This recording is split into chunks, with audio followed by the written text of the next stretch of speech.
మంచు ఫ్యామిలీలో విభేదాలు పీక్స్ కి చేరిపోయాయి. ఒకవైపు మోహన్ బాబు, మరోవైపు మంచు మనోజ్ డి అంటే డి అంటున్నారు. పరస్పర ఫిర్యాదులతో ఫ్యామిలీ ఫైట్ ని నెక్స్ట్ లెవెల్ కు తీసుకెళ్లారు ఇద్దరు. తాజాగా హైదరాబాద్ జల్పల్లిలోని మోహన్ బాబు ఇంటికి వెళ్లిన మంచు మనోజ్ గేటు తీయకపోవడంతో తోసుకుంటూ లోపలికి ప్రవేశించారు. దాంతో అక్కడ హై టెన్షన్ వాతావరణం కనిపించింది. అక్కడ ఉన్న బౌన్సర్స్ మంచు మనోజ్ ను అడ్డుకోగా ఆ ఘర్షణలో మనోజ్ చొక్కా చిరిగిపోయింది. దీంతో చిరిగిన చొక్కాతోనే మనోజ్ బయటకొచ్చారు. ప్రస్తుతం మంచు ఫ్యామిలీలో మొదలైన వివాదం హాట్ టాపిక్ గా మారింది. మొన్న ఒకరిపై ఒకరు పరస్పరం కేసులు పెట్టుకోగా నిన్న ఏకంగా దాడులు చేసుకునే వరకు వెళ్లింది ఈ వ్యవహారం. చిన్న కొడుకు నుంచి తనకు ప్రాణహాని ఉందంటూ మోహన్ బాబు చెప్తుంటే తన తండ్రివి అసత్య ఆరోపణలని చెప్తున్నారు మనోజ్. ఈ క్రమంలోనే మోహన్ బాబు మీడియాపై దాడి చేయడం కలకలం రేపుతోంది. తన కూతురుని చూడనివ్వట్లేదంటూ మనోజ్ మీడియాను మోహన్ బాబు ఇంటి దగ్గరకు తీసుకెళ్లగా మోహన్ బాబు ఆగ్రహంతో మీడియాపై దాడి చేసి విచక్షణారహితంగా ప్రవర్తించారు. ఇక మంచివారి గుట్టు బయటకొచ్చింది. అన్నదమ్ములు తండ్రి కొడుకుల మధ్య జరిగిన ఆస్తి వివాదం పెద్ద సంచలనంగా మారింది. అసలు మంచు ఫ్యామిలీలో ఏం జరుగుతోందని తెలుసుకోవడానికి వెళ్ళినటువంటి మీడియా పైన దాడి జరిగింది. మంచు మనోజ్ తన బౌన్సర్స్ తో కలిసి గేట్లను బద్దలు కొట్టి ఇంట్లోకి ప్రవేశించారు. అదే టైంలో కొందరు మీడియా వ్యక్తులు కూడా లోపలికి వెళ్లారు.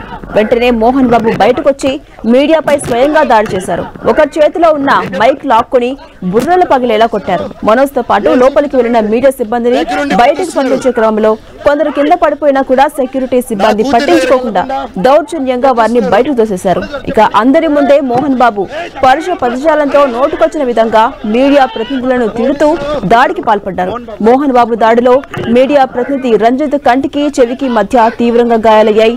జైగో మాటికి ఎముక 3 చోట్ల విరిగిపోయింది. సిటీ స్కాన్ ద్వారా గాయాలను నిర్ధారించినటువంటి డాక్టర్స్ సర్జరీ చేయాలని తెలిపారు.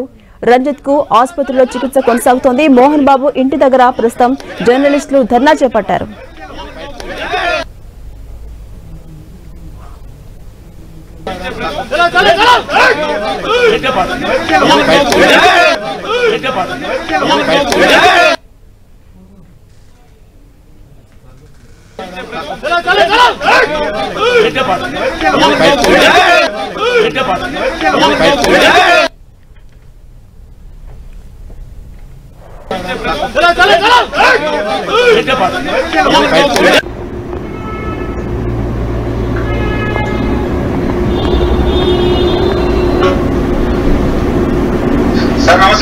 నమస్తే నమస్తే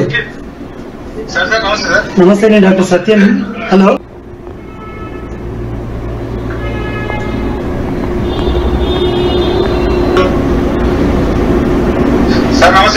నమస్తే నమస్తే నమస్తే నేను డాక్టర్ సత్యం.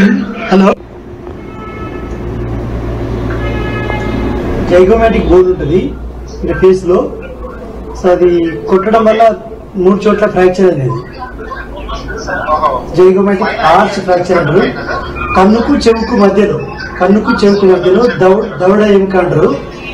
అది జైగోమాటిక్ బోన్ అంటారు. జైగోమాటిక్ ఆర్చ్ ఉంటుంది. సో కొట్టడం వల్ల 3 చోట్ల ఫ్రాక్చర్ అయింది. అంటే ఏం లేదు, బయటికి ఏం గాయం ఉండదు, లోపల అది నొక్కినట్టు అయిపోతుంది. అది ప్లాస్టిక్ సర్జరీ చేయాల్సి వస్తుంది.